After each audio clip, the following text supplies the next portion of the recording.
Baka nakalimutan mo. May Cesar na ako.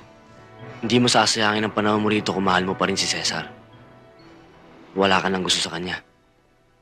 Kaya ka sumama sa akin dito.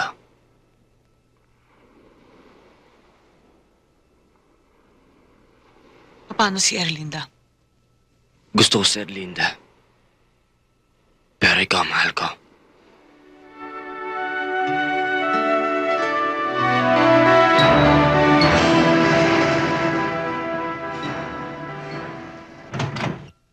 Sir.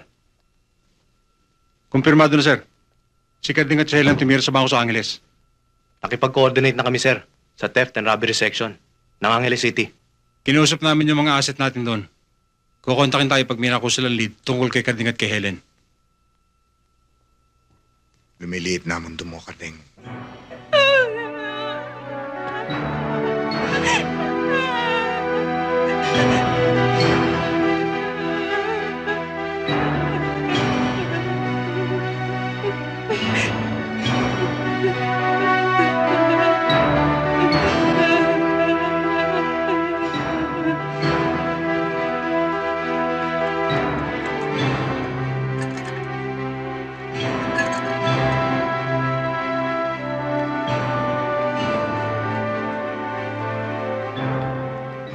Ibig mo ba samahan kita sa kanya para pagtapat natin ang totoo?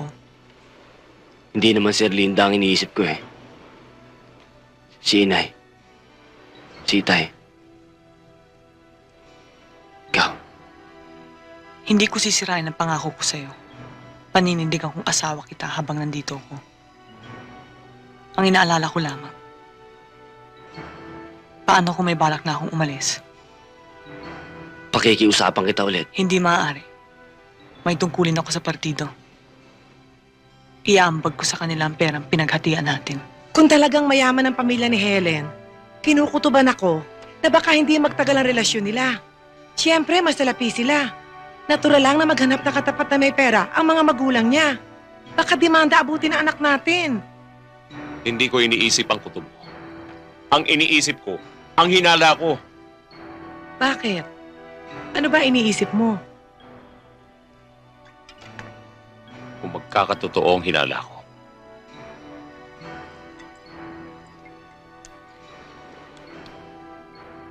Baka mapatay ko ang sarili nating anak. May prinsipyo kang tao. Kaya alam kong kaya ka sumama sa akin mang hold up. Dahil pakiramdam ko may gusto ka sa akin. Mali ka ng pakiramdam. Baka nakalimutan mo. May Cesar na ako. Hindi mo sasayangin ang panahon mo rito kung mahal mo pa rin si Cesar. Wala ka nang gusto sa kanya. Kaya ka sumama sa akin dito.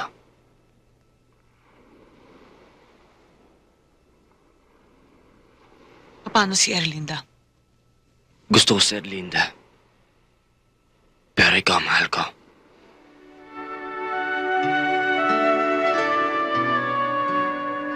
Kakambalan natin ang panganib. Paano natin haharapin ang bukas? Hanggang kailan natin tatakasan ang batas? Paano na ang ating kinabukasan? Sa bawat tanong, may katapat na sagot. Kung hindi man natin alam ngayon, itanong na lang natin sa Diyos.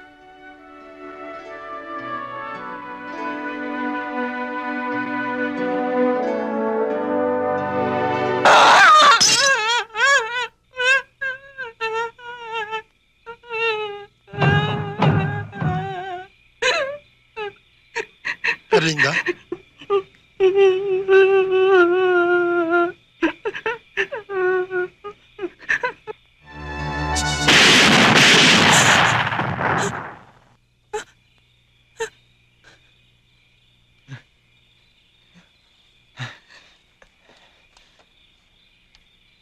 Bakit? Si Cesar. Nakita ko siya sa panaginip. Huwag mo na siyang isipin. Kalimutan mo na si Cesar.